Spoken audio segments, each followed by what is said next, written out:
Did you know that a vast empire once ruled West Africa before vanishing without a trace? Imagine Abu Bakr II setting sail on a voyage into the unknown, disappearing forever, leaving his brother to face a crumbling legacy. This is not just a story of conquest, it's a tale of brutal massacres, spiritual tensions, and families torn apart by power struggles. So lie back, breathe in the dust of ancient kingdoms, and let the story of Songhai carry you deep into the mysteries of a vanished world. You're squinting through the sun-soaked dust of the Sahel, feeling the dry scratch of wind-blown grit across your cheeks. It's the year 1853, or it might as well be, because everything around you looks ancient, crumbling, and forgotten. You're trailing behind a caravan of Tuareg nomads, the kind who barely glance back to see if you're still alive, let alone welcome your company. You're here because you've heard whispers of an empire that once stood where nothing now grows. Whispers of gold, of books, of rulers, whose names fluttered like banners in Timbuktu's wind. But what you find, staring down at a pile of scorched stone and drifted sand near the Niger River, is silence. Total, unnerving, sand-saturated silence.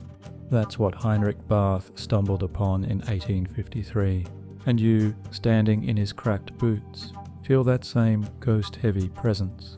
A forgotten city called Gao, or maybe Gaga, the name fluttering uncertainly like the last page of a burned manuscript. It had been mighty once, that much you know. But now it's just pottery shards, fractured walls, and memories the wind doesn't bother to carry. There are no signs, no ruins, majestic enough for the travel books. No temples or pyramids like in Egypt, just a vague hint of grandeur, buried under centuries of sand and neglect. You wonder, how could something so vast vanish without leaving behind a proper ruin to mourn over? Even the locals treat it like an open secret. Ah yes, they nod, there was a city there. Then they shrug, as if cities bloom and wither like desert flowers, and no one has time to water the dead. You pick up a ceramic fragment, a reddish bowl, maybe Songhai, maybe not, and you imagine a market square bustling around you.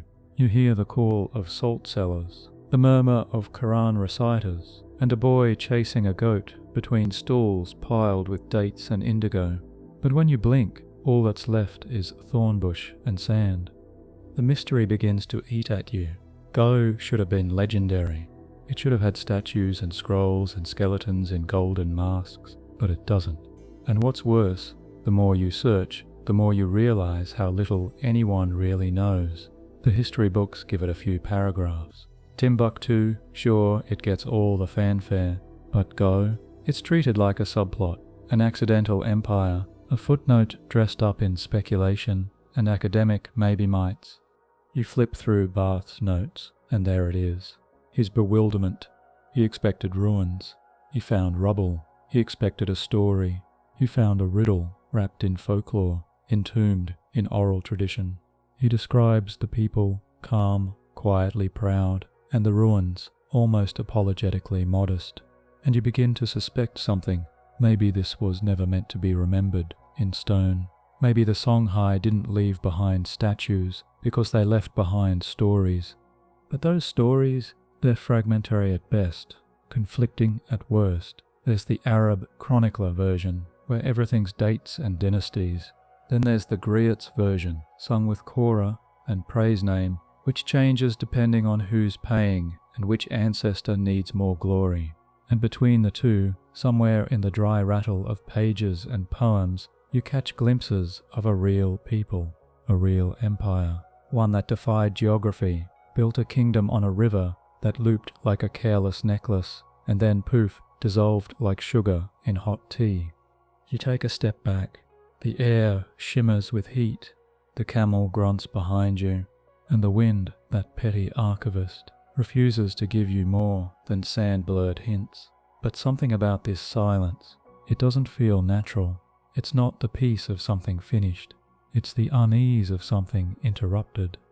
And so you start walking, east along the river, because maybe the answers aren't in the ruins at all.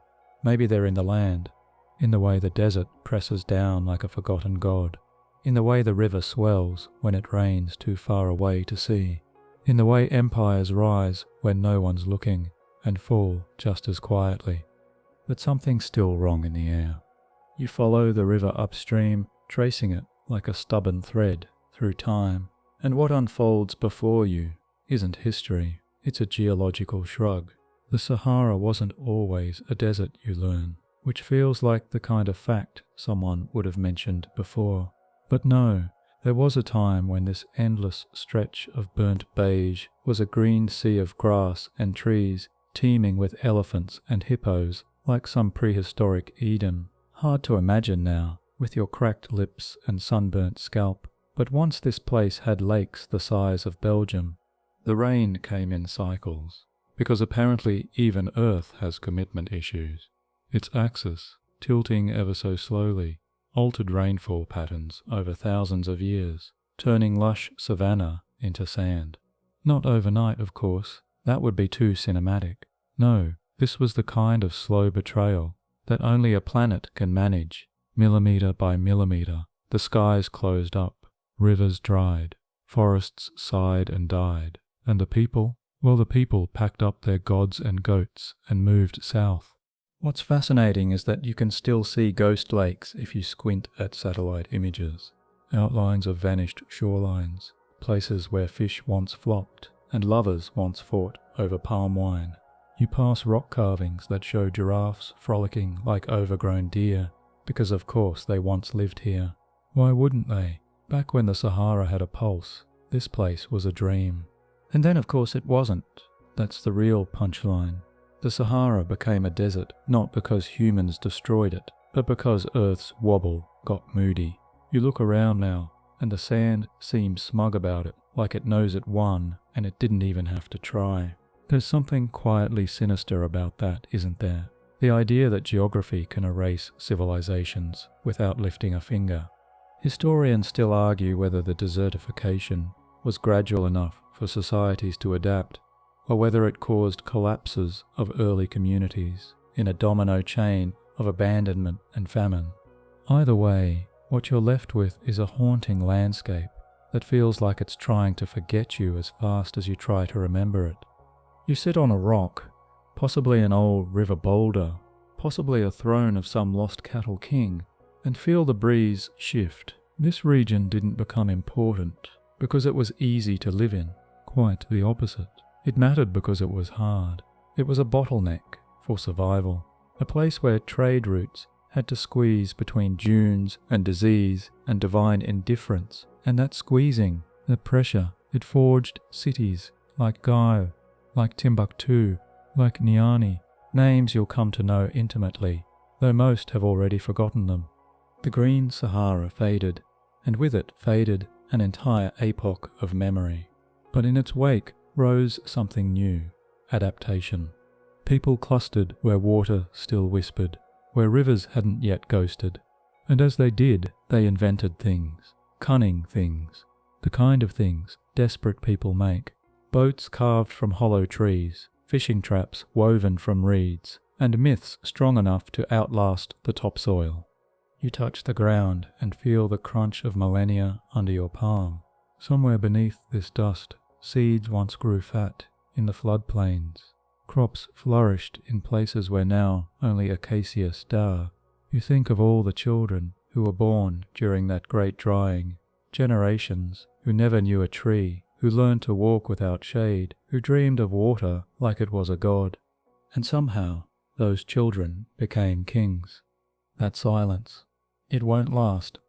You walk until the horizon begins to change, not dramatically, just a soft shift. The sand thins, scrubland emerges. The world is no longer quite desert, not quite savanna. This is the Sahel, a word that means shore in Arabic, and it makes sense when you're standing in it. It really does feel like the edge of something vast and terrifying, like you're towing the shoreline of an ocean made of dust.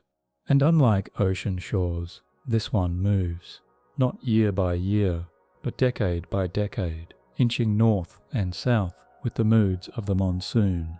You stand at the hem of it, unsure whether to call it fertile or hostile, which is also a pretty accurate description of Sahelian politics for the last 1,000 years.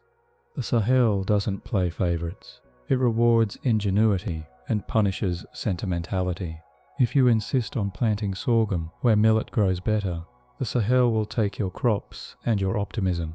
If you forget to dig wells deep enough, the Sahel will remind you publicly and without mercy. But if you adapt, if you bend like the acacia, it might just feed you, protect you, even make you rich. And wealth, in this place, means knowing how to move, not just physically, but culturally, religiously, politically.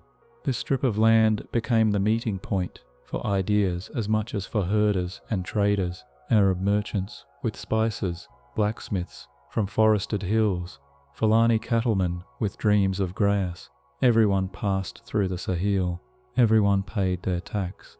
It's not a beautiful land, not in the classical sense.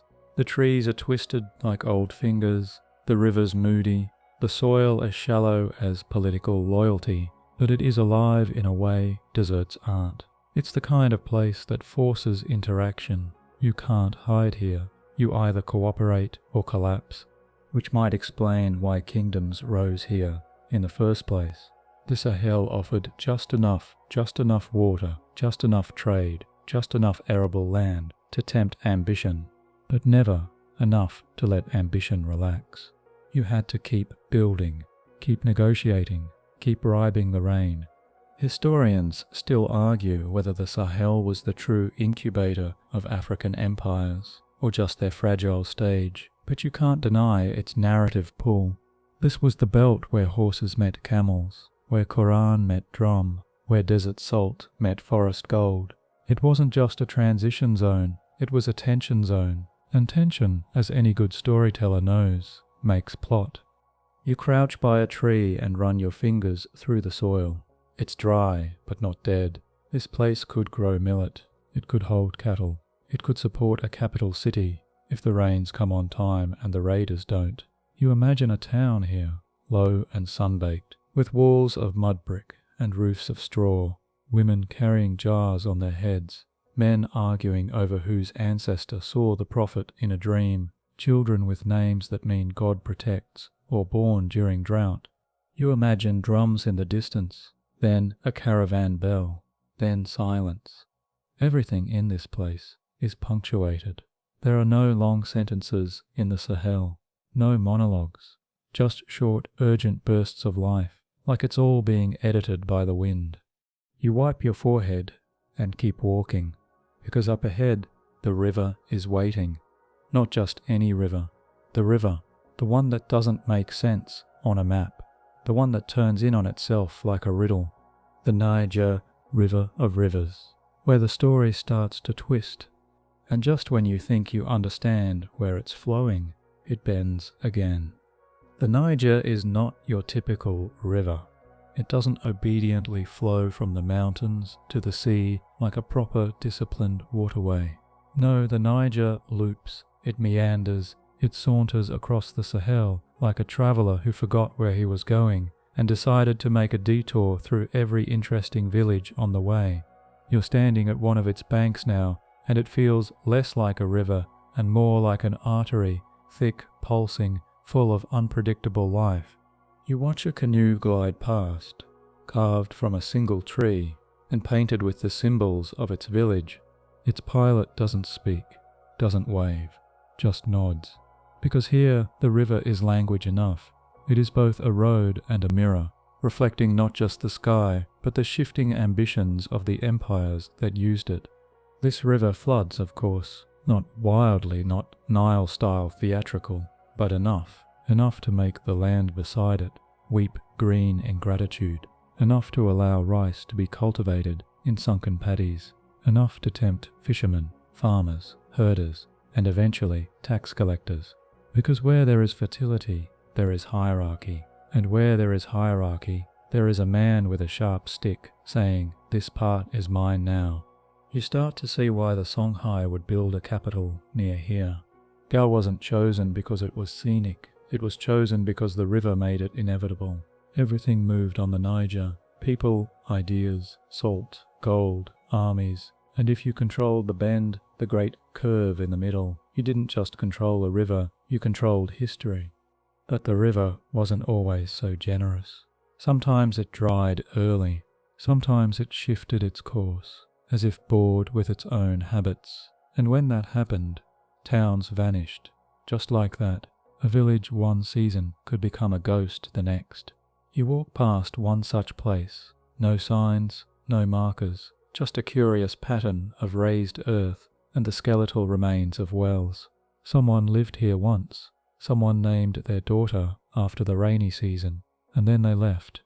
Historians still argue whether the river's strange path was the result of tectonic mischief or some ancient cataclysm that diverted its flow. Either way, its oddness became its magic. Civilizations grew around its confusion like vines around a riddle. You sit beneath a shea tree and try to trace the river's shape in your mind. It rises in the highlands of modern Guinea, flows northeast into Mali, then turns southeast through Niger and into Nigeria, before slipping into the Atlantic like it suddenly remembered that oceans exist. No straight lines, no easy logic, just this grand looping journey that feels oddly human, imperfect, dramatic, full of false starts and sudden decisions. And just like a human, the Niger has moods. It floods generously one year and sulks the next. It nourishes trade routes, then swallows them. It creates prosperity, then demands tribute in the form of drowned crops and shattered granaries. But for the Songhai, this unpredictability was worth it. The river connected them to everything that mattered. Salt from the north, cola from the south, gold from the forests, slaves from everywhere. You begin to see it, the choreography of commerce, boats swaying like dancers in the current, traders arguing in 3 languages, griots composing couplets on dockside benches. And yet, as you watch the water flow, you also feel something ominous in its rhythm. Because rivers don't just carry wealth, they also carry news, and rumors, and disease, and armies. The Niger was a lifeline, yes, but also a fuse, and one day someone would light it. The riverbanks begin to swell with sound, market chatter, goat bleats, the rhythmic splash of paddles. You're entering one of the old settlements, or rather, the memory of one. Here, centuries ago, disparate groups gathered like nervous neighbors at a potluck, each bringing their own awkward dish of culture, custom, and cattle. The Sorko, masters of the river, the Gao, legendary hunters from the forest margins, the Du, pastoral nomads with their reed mats and stubborn cows, and the Songhai, proud, poised, and already dreaming of palaces. This wasn't an empire yet.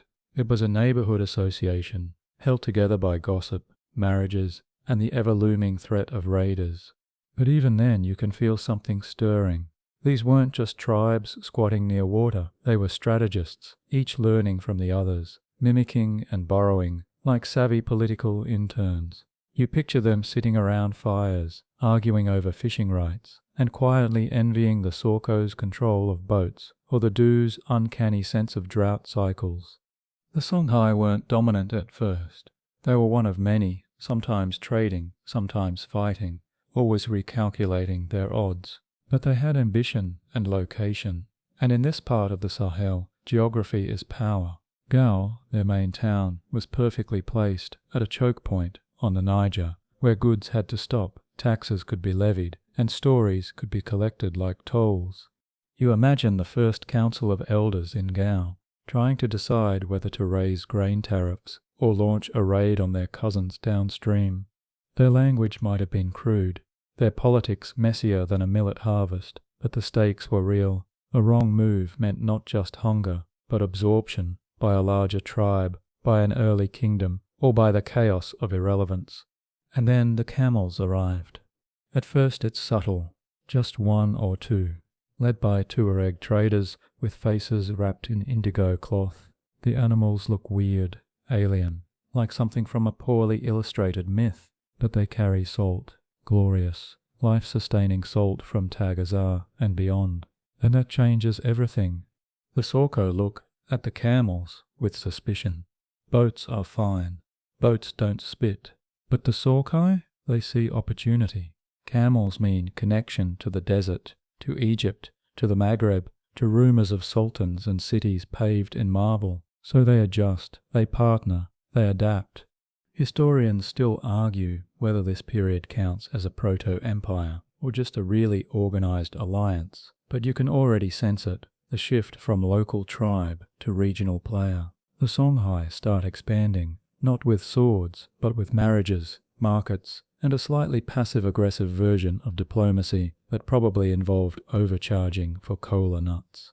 And Gale grows, not just in size, but in importance.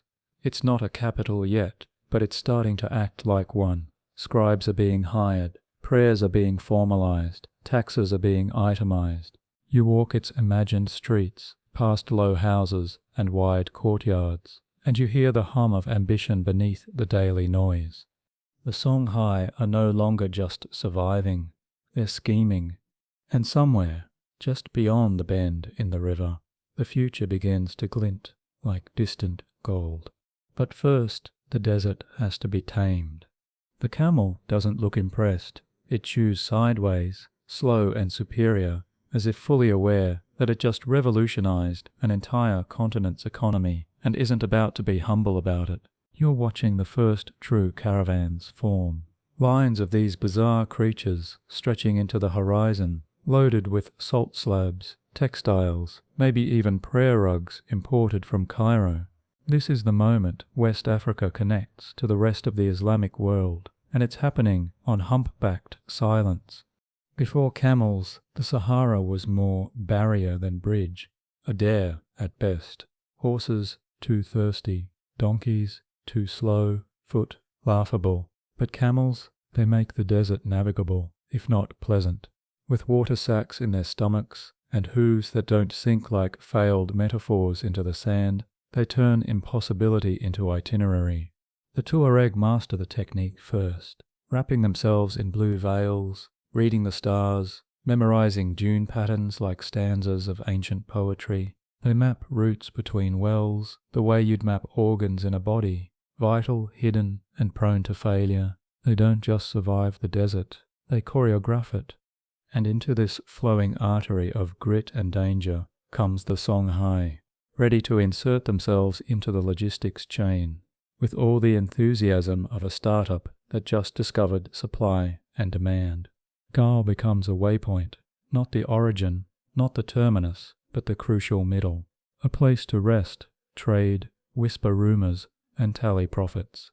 Salt from the north meets gold from the south. Spices meet slaves. Manuscripts meet ivory. Everything meets gossip. This isn't just trade, it's transmission. Ideas travel faster than goods. Islam spreads not by sword here, but by silk routes and merchant hospitality, a prayer shared over tea, a proverb swapped with a price. You imagine yourself in one of those caravans, lips cracking from dehydration, but your mind alight. You're moving through myth. Every dune has a tale. Every trader knows someone who once saw a city made of mirrors. You sleep beneath stars that look like scattered coins and dream of Cairo, Mecca, or maybe just Timbuktu. Historians still argue about the scale of these early trans-Saharan routes. Some say they were modest. Others insist they were massive, comparable to anything the Silk Road offered. What's certain is that they reshaped West Africa, economically, spiritually, culturally. The desert was no longer a wall, it was a filter. It kept out the frivolous and rewarded the determined. And the Songhai, they were very, very determined.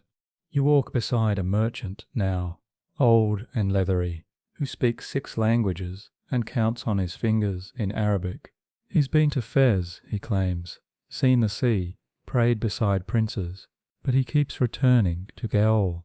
The gold here, he murmurs, it dreams. You don't know what he means, but you believe him. The camel snorts, the wind picks up, the caravan moves again.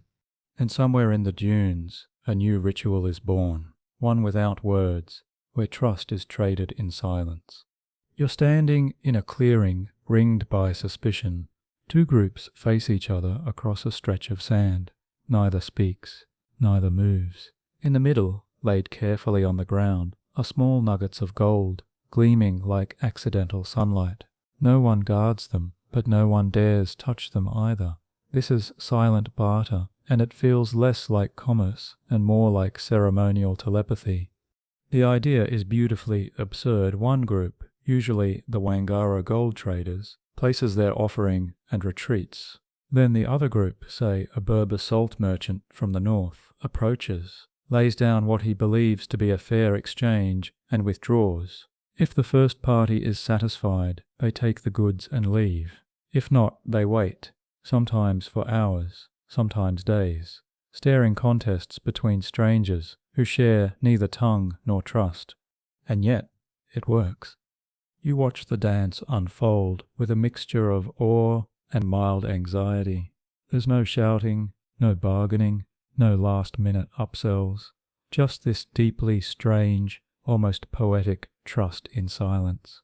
It's commerce stripped of performance, a transaction in pure form. Historians still argue whether this practice was widespread or ceremonial, a kind of prestige event rather than everyday trade. But the fact that it existed at all says something profound about the cultures here. Suspicion was expected, but so was dignity. You could do business without words, but not without honor. The Songhai learned this early. While they didn't invent silent barter, they mastered the art of managing it. Gao became the nervous system of this ritualized trade, pulsing with goods and gossip. The city didn't just collect taxes, it absorbed meanings. Every trade was also a test of cultural fluency, and the Songhai proved themselves fluent in the dialect of deference. You imagine being a trader from the forests, carrying gold dust in hollowed-out gourds, your eyes wide at the sight of desert robes and dyed veils. You've heard stories of betrayal, but also of incredible fairness. You place your gold on a mat, step back, and wait. The desert holds its breath. A lizard skitters by. The sun doesn't blink. Then, after what feels like forever, the other party approaches. Their robes are stiff with salt, their faces unreadable. They squat, inspect, then place bars of salt beside your offering. One nods. They leave. Now it's your move. It's a psychological chess game, and you're outmatched. You have no idea what the salt is worth in Timbuktu, but you don't want to offend, so you add a little more gold, just in case. You step back again. The desert watches. Eventually, they return. This time, they take both gold and mat. The trade is done. No handshakes, no receipts. Just this eerie, elegant ballet of mutual hesitation. You sigh. Somehow that was more stressful than any negotiation you've ever had. And yet, it worked. This is how Gao grew. Not through conquest, not yet, but through facilitation, by making room for others to act, by being the blank page on which other cultures could write their needs. And somewhere in that blankness, an empire begins to take shape. But the drums of the north are beating louder now. The drums don't reach you immediately. They're muffled, distant, like thunder beneath blankets. But soon they become unmistakable. Ghana is coming. Not the Ghana you know from modern maps, but the ancient one, Ouagadougou, if you're being polite. The first great West African empire to whisper across the Sahel and demand someone write it down. And you, wandering the Sahel like a dreamer in sandals, are now caught in its orbit. You wouldn't know it by looking. Ghana's capital, Kumbi Sale, doesn't have marble columns or heroic statues. It has mud walls, long shadows, and a surprisingly detailed bureaucracy. Its kings ride horses like conquerors and speak through an army of interpreters, which is just about the most imperial thing you can imagine. Gold flows through their fingers like millet, and their enemies describe their court in tones of envy disguised as insult. But Ghana isn't just bling and bravado, it's infrastructure. The real power lies in control of roots, of oases, of narratives. The Soninke, Ghana's ethnic core, understand that dominance in the Sahel isn't about having more land. It's about making others pay for the right to cross yours. So when they look at the Songhai, scattered upriver in Gao, and its neighbours, they don't see equals, they see tributaries in waiting. The iron comes next. You find a forge in the outskirts of one of Ghana's satellite towns, a half-hidden cave where the heat feels like an argument you can't win. The blacksmith here is revered, half priest, half wizard. His tools are simple, but the weapons he makes are not. Axes, spears, and above all, the silent revolution of iron hoes. Because empires aren't built just on conquest, they're built on calories. More crops, more mouths fed, more bodies available for taxation. Historians still argue how centralized Ghana really was. Some describe a tight imperial bureaucracy. Others see a loose alliance of cities operating under brand loyalty. What's clear is that Ghana knew how to signal power. Camels passed through adorned in dyed cloth and silver bells. Tax collectors wrote receipts in languages no one understood. Even silence was political. And gold, always gold. You stand near a market where the dust smells faintly metallic. Gold isn't traded in coins here. It's powder, measured by the gourd, carried in leather pouches, and handled like secrets. The mines of Bambak and Wangara feed Ghana's vaults. The merchants of North Africa salivate. And the Songhai, they wait, watch, learn. Because for now, they are under Ghana's shadow. Maybe loosely vassalized, maybe just economically overshadowed. But the pattern is clear. To rise in this world, you don't just need warriors, you need weight. And Ghana is heavy with it. You imagine a Songhai merchant returning home from Kumbi Salaya. His pack is full, his pride complicated. He's seen what a mature empire looks like. He's tasted the possibilities, and something within him says, we could do this, maybe better. But empires don't age gracefully. Ghana is about to learn that the hard way. You don't hear the collapse of Ghana. It's not that kind of fall. There's no thunder, no screaming stone. It's more like a garment coming undone, thread by golden thread. And where one empire fades, another creeps in to try the robe for size. That would be Mali. You've heard the name whispered with reverence. Mali, the inheritor. Mali, the golden beast. Mali, whose appetite makes Ghana's look like a beginner's snack. The story begins in the savannas further south, where the Mandinka people are quietly weaving something monumental. They are farmers and horsemen, but also myth-makers. One of them, a boy named Sundiata, is about to limp his way into legend. Born crippled, raised in exile, returned by prophecy, Sundiata Keita will become the king who carves Mali from the bones of Ghana like a sculptor peeling back clay. You stand in Niani, Mali's capital, watching history flex. There's confidence here, a sense of we got this, baked into the architecture. Mud brick palaces that shimmer with fish oil polish, courtyards where poets duel in metaphor, markets so loud they could drown a coup. Mali doesn't hide its ambition, it preens with it. This isn't just a kingdom, it's an idea, and Mali wants Ga.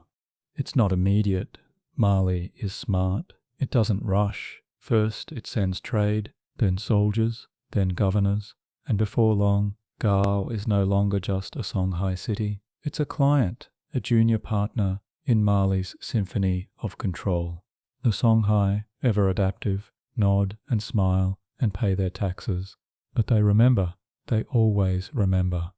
You imagine a Songhai elder staring across the river at the Malian tax collectors. He's calculating, not mourning. Mali is impressive, yes, but it's not forever. Nothing is. Ghana taught that lesson well.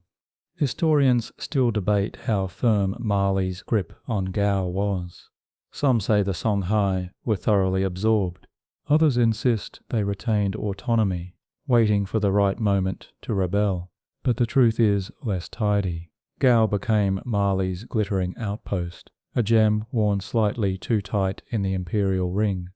Meanwhile, Mali grows fat, not lazy, just indulgent, with access to the same goldfields Ghana once hoarded, and new ones besides. Mali becomes the stuff of merchant fantasies. Cairo talks of its wealth. Venice sniffs its dust. Timbuktu glows like a lantern in the intellectual dark. And Gayo watches. You walk its imagined alleys at night, past quiet houses, quiet mosques, quiet hearts. The Songhai are not asleep. They are waiting, listening to the hoofbeats of Malian governors, smiling at their banquets, counting the years. You can feel it in the air, a future coiled like a spring. But first, Mali needs to show the world just how loud an empire can be when it's in full bloom. And for that, it needs a showman. If you blink, you might miss him, though the stories say he left a trail as wide as an ocean.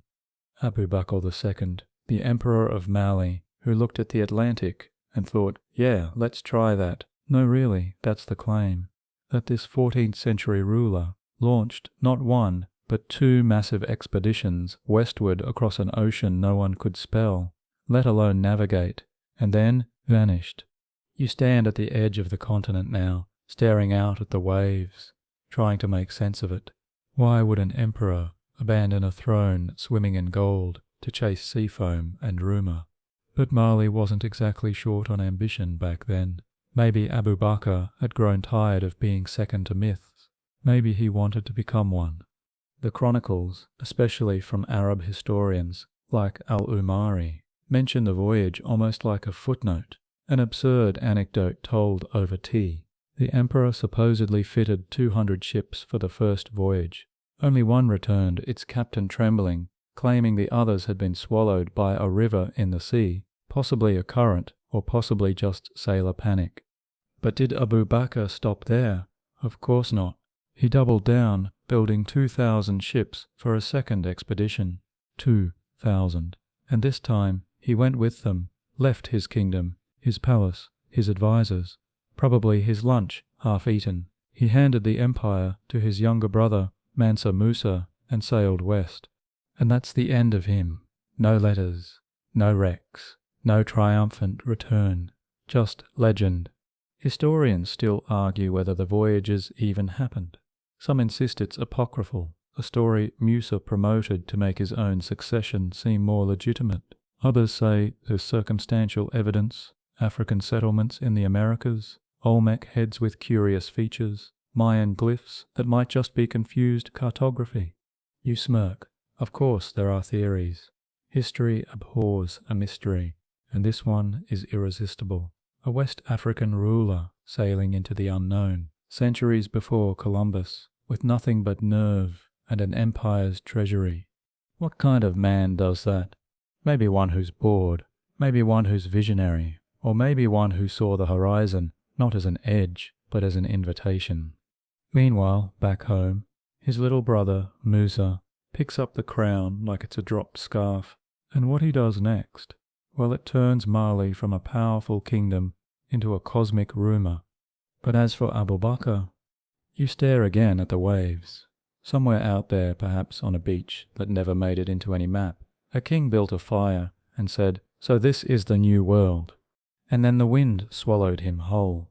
You hear it before you see it, the murmurs, the gasps, the metallic jingle of too much gold in one place. Mansa Musa, newly enthroned after his brother vanished into nautical myth, is preparing for a pilgrimage, but not just any pilgrimage. No, this is a grand procession, a golden tsunami bound for Mecca, that will stretch from the savannas of Mali all the way to the mosques of Cairo and leave economies trembling in its glittery wake. You're in the crowd as it begins. First come the servants, hundreds of them, then the soldiers, grim-faced and sun-darkened, then the camels, hundreds more, each groaning under the weight of golden ingots, golden dust, golden everything. And finally, Mansa Musa himself, cloaked not just in cloth, but in a confidence so smooth it feels divine. He doesn't walk, he glides. When he speaks, even the dust seems to pause. This is diplomacy by spectacle. Musa's pilgrimage in 1324 is a masterclass in PR. He gives out gold like it's candy. He builds mosques in every city he visits. He funds schools, libraries, religious scholars. It's all sincere. He's a devout Muslim. But it's also strategic. The Islamic world can no longer ignore Mali. Musa makes sure of it. And then he hits Cairo. You follow him into the city, and it's chaos. Local merchants are thrilled at first. Free gold. But then prices spike. Inflation runs wild. A loaf of bread costs twice what it did last week. The economy bloats like an overfed goat. Musa's generosity nearly breaks the Egyptian dinar. Historians still argue whether this was accidental or intentional. Was Musa simply that generous, or was he flexing? You wander the streets afterward and see the aftermath. A man selling copper sighs. We thought he was a prophet, now we think he's a plague. But even the critics admit one thing. Mali is on the map now, literally. European cartographers start marking it, often with Musa's image seated on a golden throne, holding a nugget the size of a mango. Mali becomes a legend, and Gal, it feels the ripple. You picture a Songhai merchant watching the gold flood south. He knows the origin of much of it. Gal's mines, Gal's taxes, Gal's traders, and yet all the credit flows to Musa, to Timbuktu, to Niani. It's irritating, but also educational. Songhai is still under Mali's wing, but the feathers are getting heavy.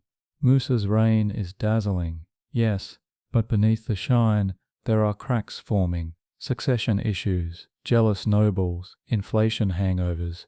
You imagine the merchant scribbling a note to his cousin upriver. The empire shines, yes, but the shine is too bright. It blinds them. And he's right, because even as Mali basks in its own glory, its foundations are starting to shift. But for now, the gold still reigns, and every drop whispers power. You slip into a courtyard at dusk. A call to prayer rises from a distant minaret, curling over rooftops like incense. But just beneath that sacred chant, another sound lingers. The soft rhythm of drums, the hum of ancestral songs, the low murmur of stories whispered in firelight. This is the Songhai world, split not by borders, but by belief. Islam has arrived, fully and gloriously, but it doesn't come alone. Here in Gao, as in many places touched by trans-Saharan trade, Islam spreads through the market before the mosque. Merchants adopt it first, drawn to the unifying script of Arabic, the commercial credibility of Quranic literacy, the glamour of Mecca. The court follows, eager to legitimize its power among distant allies and wealthier neighbors. Mosques appear, scholars are invited. Imams preach justice with waxed beards and polished sandals.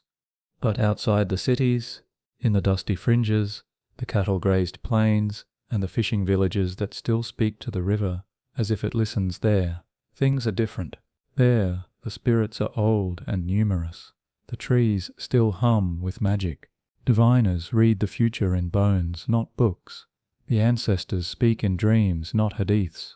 You meet a woman who wears both amulets and a hijab.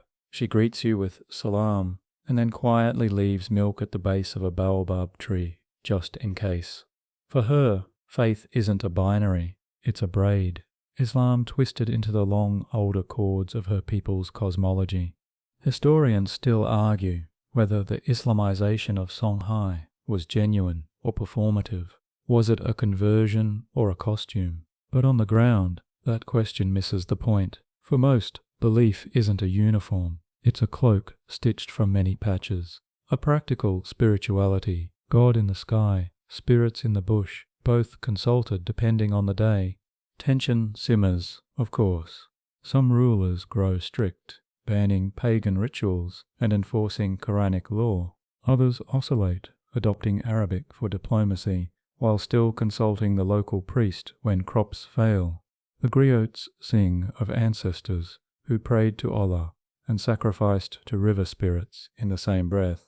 No one seems to find that contradictory, except of course the foreign clerics who write long, frustrated letters about the impurities of local Islam.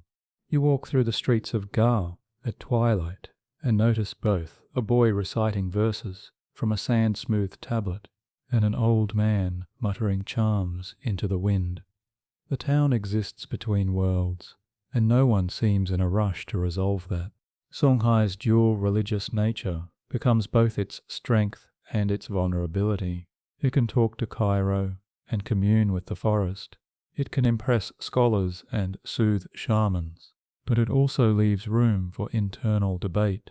Who gets to decide what's truly sacred? What does piety look like when both mosque and shrine claim the same soul?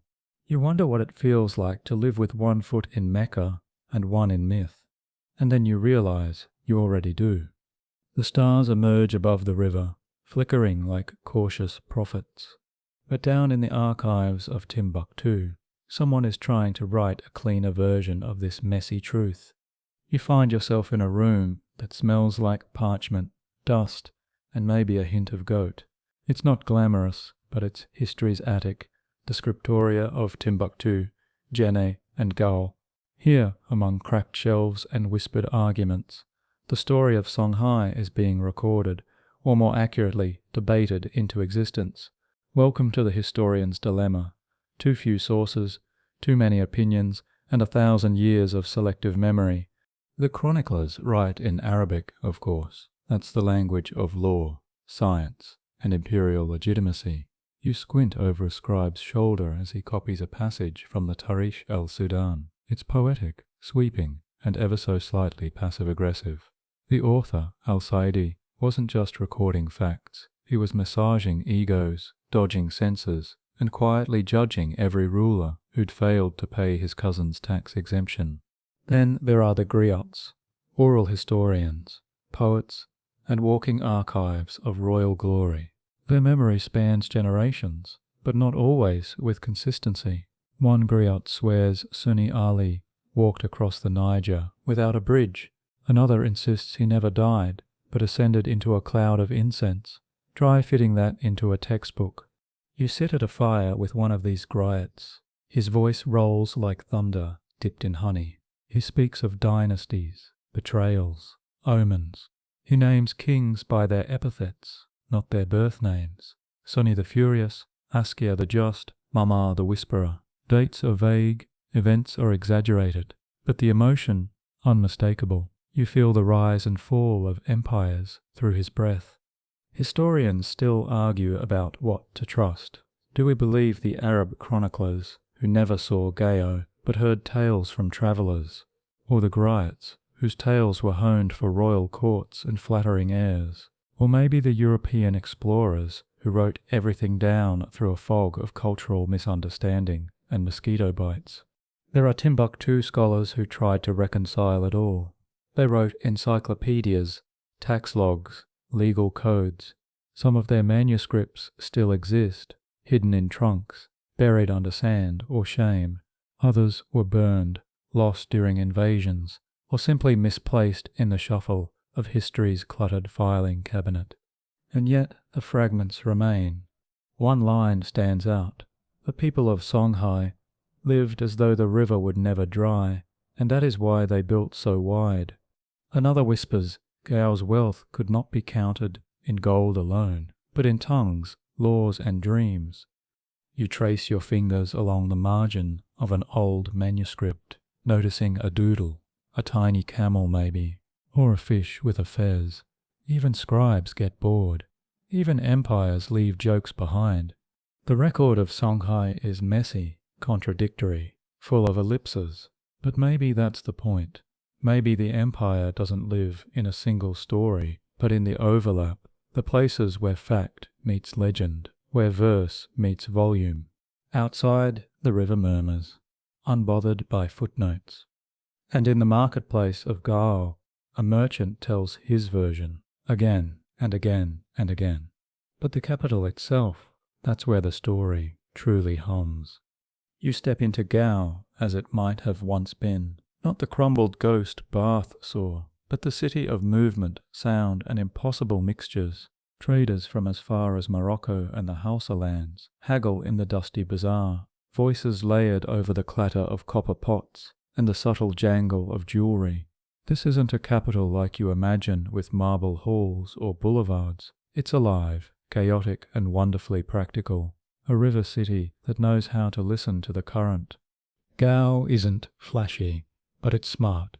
Positioned at a sweet bend in the Niger, it became the turnstile of West Africa. Everything passes through: gold from the south, salt from the Sahara, ideas from the east. It doesn't command loyalty with armies. It seduces it with convenience. You follow a woman carrying a basket of dyed cloth balanced perfectly on her head. She's speaking Songhai, but the man next to her replies in Tamashek. A boy rushes past, speaking what might be Hausa. In a single block, you hear Arabic Fulforde and a bit of Portuguese spoken like someone swallowed the grammar. Gao is a city not of walls but of webs. There are mosques, yes, low, squat, sun-baked, but also shrines tucked into alleyways, ancestors honoured in doorways, talismans buried under thresholds. Faith is omnipresent and contradictory. No one seems to mind. Historians still argue whether Gao was the true capital of the early Songhai or simply a dominant city-state among peers. The chronicles sometimes downplay its importance in favour of Timbuktu's intellectual shine, but ask the merchants, ask the travellers, and they always mention Gao first. It is the city that buys everything and sells it back smarter, one camel driver says, as he swats a fly from his nose. Markets are the heartbeat here.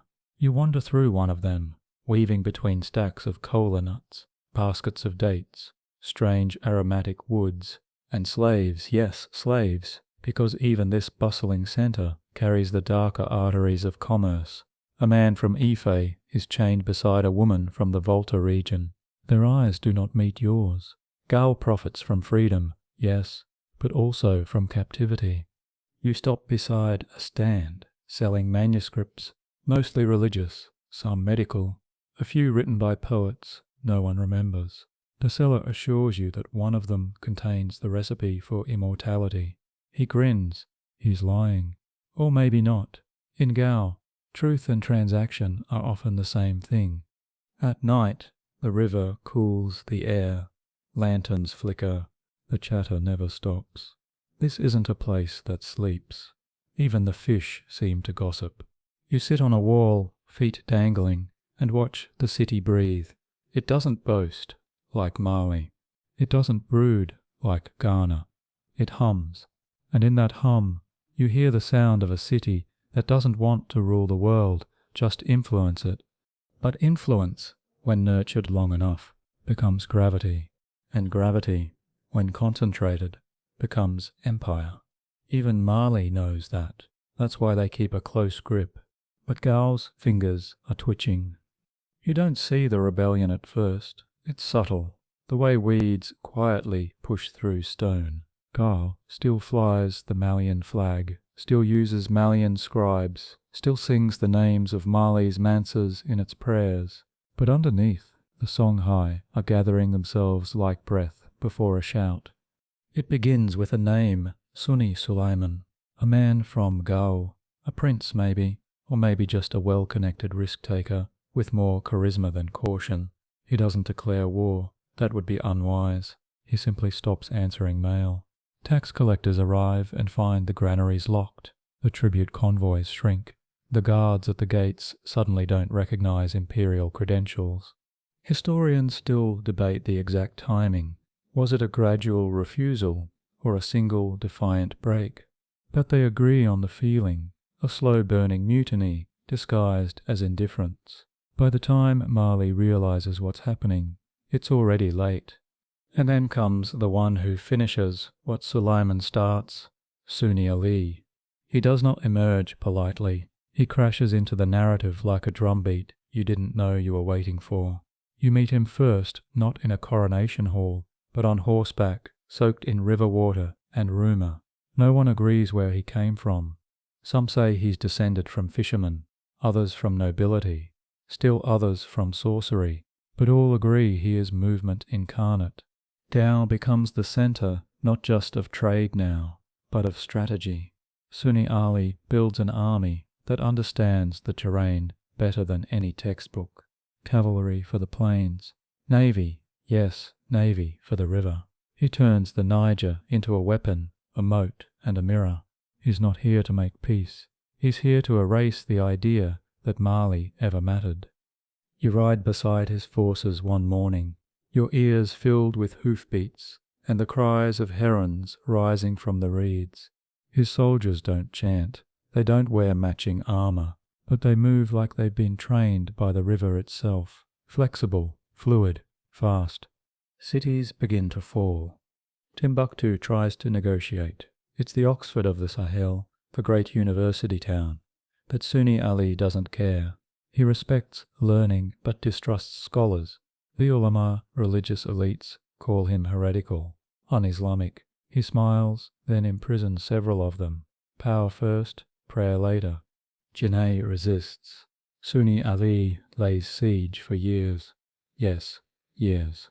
He starves them out, like a farmer plucking weeds.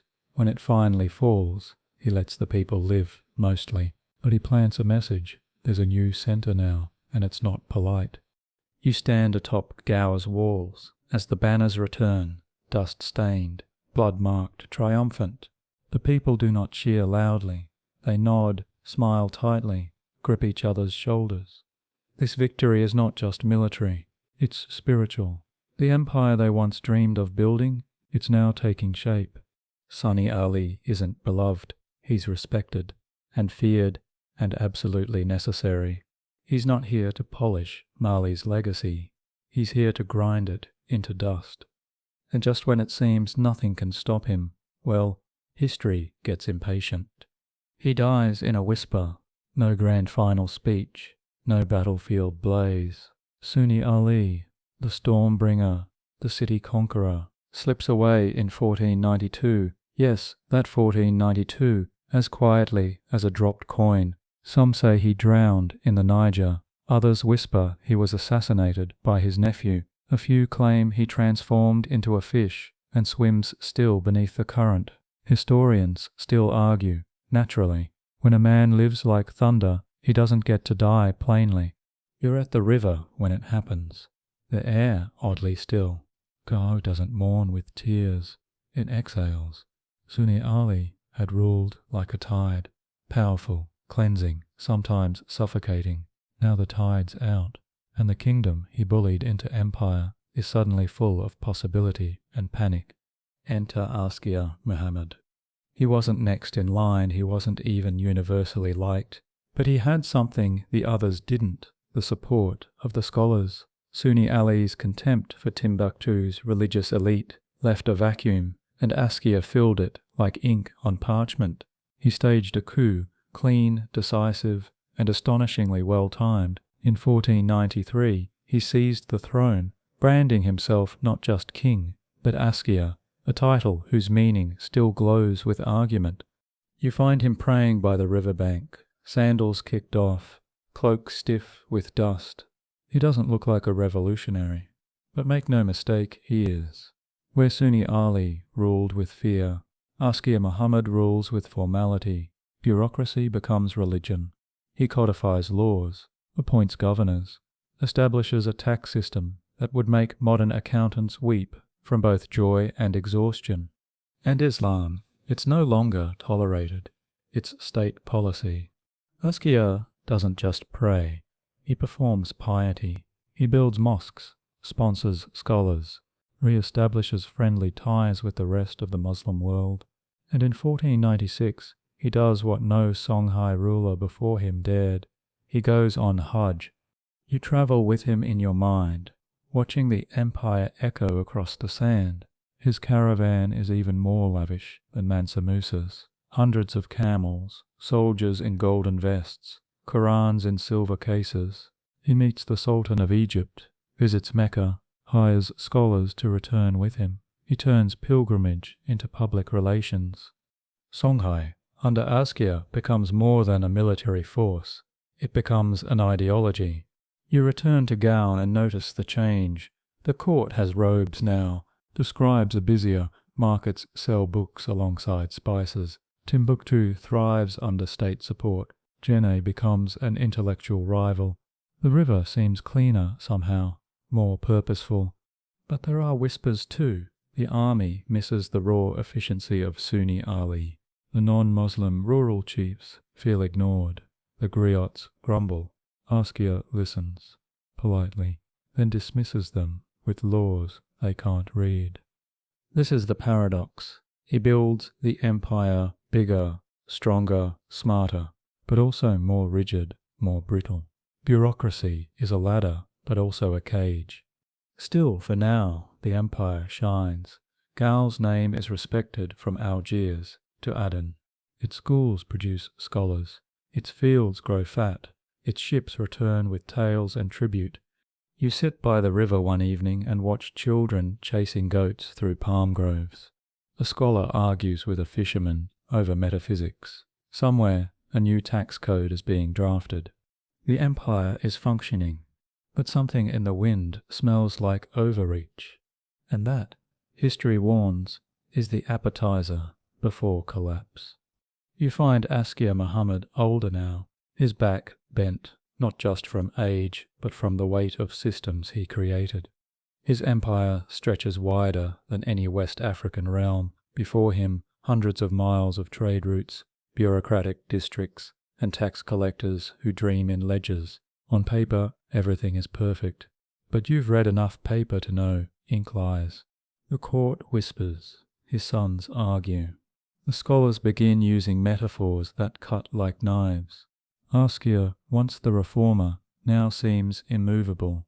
He clings to power, as if fearing what might come next. Eventually, his own sons dethrone him, not with swords, but with the quiet venom of succession politics. He's exiled, then reinstalled in name only, shuffled like an old document no one dares discard but no longer reads. Historians still argue whether this was a betrayal or a natural transition.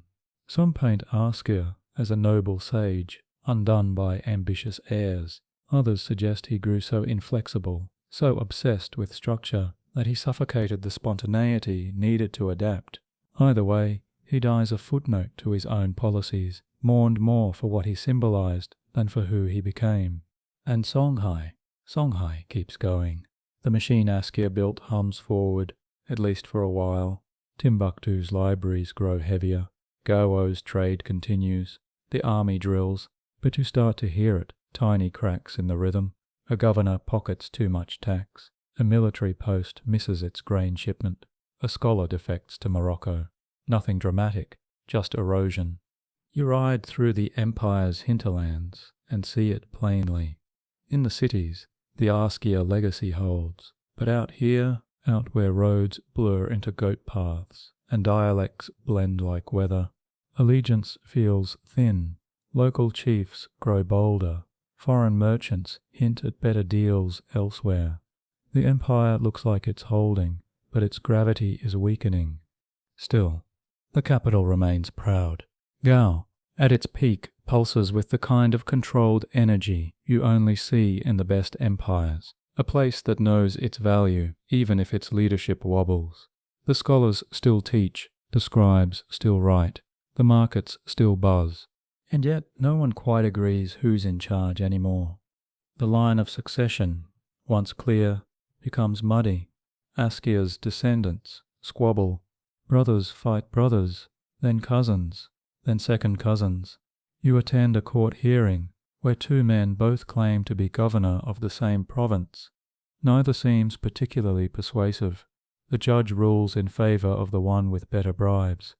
You start to wonder if the bureaucracy Askia built to stabilize the empire has become a maze, a slow-turning machine where no one can find the off switch. The river, as always, says nothing. But upriver, there's a new sound, sharper than drums, louder than arguments. It's the sound of hooves, gunpowder, ambition, spelled with a different accent. Songhai doesn't know it yet, but a storm is coming, and it's riding from the north. The empire's edges begin to fray like a well-worn cloth. The distant drumbeats are no longer the rhythm of festival. They're the pulse of raids and rebellion. The Mossi, a fierce people to the south, seize the moment. Their cavalry, swift and brutal, cut across the borders with the precision of a surgeon who's lost patience. They take villages, disrupt trade routes, and undermine the empire's fragile authority. The Tuareg, masters of the desert sands, also sense weakness. They are no longer just caravaneers or mercenaries. They become invaders. Their raids slice through northern trade corridors, isolating Gao and other key cities from the rest of the empire. With the desert swallowing supply lines, Songhai's economy begins to falter. You watch from a hilltop as a convoy, once heavy with gold, salt and spices, struggles to move. The drivers look weary, their camels thin, their faces lined with frustration and fear. The empire's lifeblood, its trade, is choking. Inside the capital, the court is a mess. Governors refuse orders. Tax collectors vanish with the silver. The military leadership fractures into factions, each loyal to a different noble family. Civil war brews quietly, like smoke before a wildfire. Askia's bureaucracy, once celebrated as a marvel, now resembles a tangled knot. Communication slows. Messages are delayed or intercepted.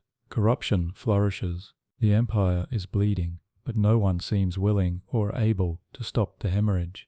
You visit a village near the Niger, where the local chief refuses to send tribute. The king in Gao is a shadow, he says. He commands nothing but debts. And yet the heart of Songhai beats on.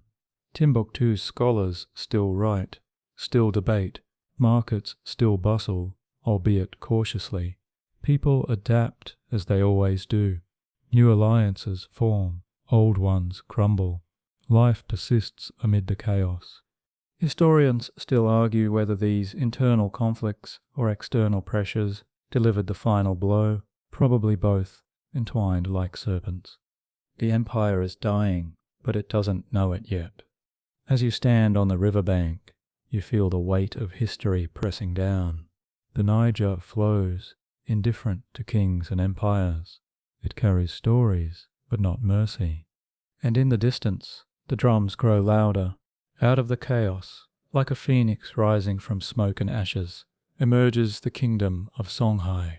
It's the early 15th century, and the dust from Mali's decline still hangs heavy in the air. But this isn't a gentle rebirth. It's a rebirth with teeth, claws, and a cavalry that doesn't ask questions. Gao declares itself independent, not in some whispered rebellion, but with the loud, confident bark of a dog claiming its territory. The Songhai are done waiting in the shadows of Mali's fading empire. They are ready to remake the map. You imagine the first councils in Gao after independence. Men with eyes sharp enough to cut and tongues sharp enough to wound. They debate, plot, and plan like generals and poets combined. Trade is their lifeblood, but war is their breath. The river remains the artery they must control, and they'll stop at nothing to secure it. The Songhai's new leaders are ruthless. They don't just want territory, they want domination. Their army grows fast. Horsemen trained in the Sahal's brutal sun, river fleets that cut through currents like knives, archers who strike with deadly precision. They bring together diverse peoples under one banner, weaving alliances and breaking enemies with equal zeal. Historians still argue how quickly Songhai's transformation happened. Some say it was decades of slow consolidation. Others insist it was an explosion, a sudden burst of energy that caught everyone off guard. But everyone agrees on one thing. Songhai wasn't just rising, it was roaring. You stand on the banks of the Niger, watching the growing fleet of boats, soldiers readying for campaigns upriver and down. This is no longer a client state or a province. It's a kingdom with teeth. You think of the merchants who once whispered about Mansa Musa's riches. Now they speak of Sunni Ali, the new king, who rules by the sword and the river. The stories say he's as feared as he is respected. His name is both a curse and a prayer. And just when you think Songhai might be done growing, the horizon brightens with fire, because this kingdom, hungry and hungry still, is about to become Africa's largest empire.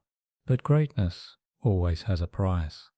And the next century will test whether Songhai's roar was the sound of life or the echo before silence. Sunny Ali rides like a storm. When he takes the throne in 1464, it feels like the air itself holds its breath. You don't hear about his childhood. He was either a fisherman's son or a noble's nephew, depending on who's telling the story. What matters is what he becomes, a man who doesn't just want power, but who embodies it in every muscle, every strategy, every sharp breath. His reign is a blur of conquest. He commands cavalry with iron breastplates that gleam under the unforgiving sun, and a river navy with 400 boats slicing the Niger like a blade. His army doesn't simply move, they thunder. His cavalry isn't just horses, they're breeds hardened to African heat, trained to carry heavy armor and heavier ambition. You imagine him standing on the bow of a warboat, eyes narrowed against the sun, directing the flow of battle like a conductor with an orchestra of violence. Cities fall before his armies, like dominoes. Timbuktu, once proud and scholarly, finds itself under siege. Sunni Ali respects learning, sure, but he doesn't worship scholars. When the ulama condemn him as a heretic, he silences them, sometimes with chains, sometimes with blood. His reputation is dual-faced. To the griots, he's Ali Bur, the Great, a ruler who commands magic, military genius, and mercy. To the scribes of Timbuktu, he's a tyrant, a brutal despot who crushes dissent and disrupts order. Both views are true. Sunni Ali is complexity wrapped in iron and sand. His tactics shift Songhai's warfare from guerrilla raids to sustained campaigns. He digs canals to keep his fleet supplied during sieges far from the river, a feat of logistics that boggles the mind even centuries later. His innovations aren't just military, they're infrastructural, political, cultural. And yet his rule is ruthless. He massacres the Fulbe after a rebellion, an act so brutal it's remembered in whispers and legends. But in this world, terror is a tool, one that Sunni Ali wields with chilling efficiency. You can almost hear the sound of hooves pounding the earth, the clash of steel on steel, the cries of victory and defeat. The empire expands. The river hums under his command. Sunni Ali is no mere king. He is Songhai incarnate, the power, the fury, the unstoppable force. And for a moment, it feels like nothing can stop him. But even the greatest storm runs out of wind. The stories about Sunni Ali are a patchwork quilt of contradictions. You hear the griots sing praises that sound like spells, calling him Ali Bur, the Great, a ruler who wielded magic and might as one. They speak of him as a hero, a man who brought order to chaos, expanding Songhai's reach to the horizon. His deeds are embroidered with myth, rivers parted, enemies turned to stone, the land itself bending to his will. Yet flip through the Timbuktu chronicles, penned by scholars with quills, sharpened by disapproval, and you encounter a far darker portrait. Sunni Ali is the tyrant, the oppressor, a man whose brutality knows no bounds. He is accused of cruelty that borders on the cruelly absurd, the mass execution of the Fulbe rebels, where only enough survive to fit beneath a single tree. The scribes scorn his disregard for Islamic law, his heavy hand in crushing dissent, his skepticism of scholars. Both views hold pieces of truth. Sunni Ali was a man shaped by necessity and ambition, ruling a kingdom where mercy could be weakness and fear a weapon. He refused to let ideology cloud strategy. For him, power was physical, tangible, and sometimes bloody. He expanded the Songhai Empire, not just with swords, but with terror.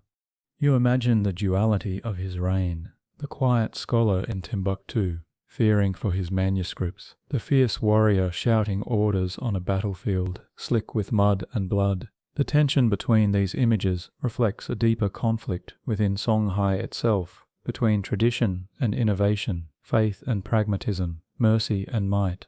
Sunny Ali's legacy is unsettled, like the desert winds that shift shape and direction. To some, he is the great builder, to others, the ruthless despot. His story refuses to be simple. And maybe that's the only way to remember a ruler who ruled like both a storm and a shadow. The empire hums, uneasy and alive. But the next ruler has a different tune. With Sunni Ali's death, the empire stands at a crossroads. Enter Askia Muhammad, the man who reshapes Songhai, not through the sword alone, but through the pen and prayer. He is no mere warrior. He is a scholar, a diplomat, a devout Muslim who seeks to fuse faith and power into an unbreakable chain. You picture Askia ascending the throne amid intrigue and whispers. His rise is a coup, swift and calculated. He crowns himself with the title Askia, a name still debated by historians, but resonant with authority and reverence. Unlike Sunni Ali, whose reign was storm and fire, Askia rules with law and ceremony. His empire grows beyond military might. He codifies laws, institutes a formal bureaucracy, and aligns Songhai with the wider Islamic world. Timbuktu and Jenne flourish under his patronage, becoming centers of learning and culture that rival any in the Mediterranean or Middle East. Askia's famous pilgrimage to Mecca in 1496 cements his place on the international stage. His caravan is legendary. Thousands of followers, camels laden with gold, scholars reciting the Quran. It's a public relations masterpiece that announces Songhai's arrival to the world. But with consolidation comes rigidity. Askia's reforms, while strengthening the state, also sow seeds of division. His insistence on Orthodox Islam alienates traditional animist communities. His centralization diminishes local autonomy, breeding resentment among nobles and chiefs. You stand in Gao, the beating heart of the empire, and feel the tension. The city is prosperous but restless. The court debates philosophy and strategy by day and plots by night. Askia's legacy is powerful but contested. And as the empire reaches its zenith, the cracks deepen. Ambition turns inward. Succession struggles erupt. External enemies circle like vultures. The empire's future, once so certain, becomes fragile. You listen to the river's steady flow, knowing that even the mightiest empires are eventually swept away. But for now, Songhai reigns, and its story, complex and unfinished, whispers on the wind.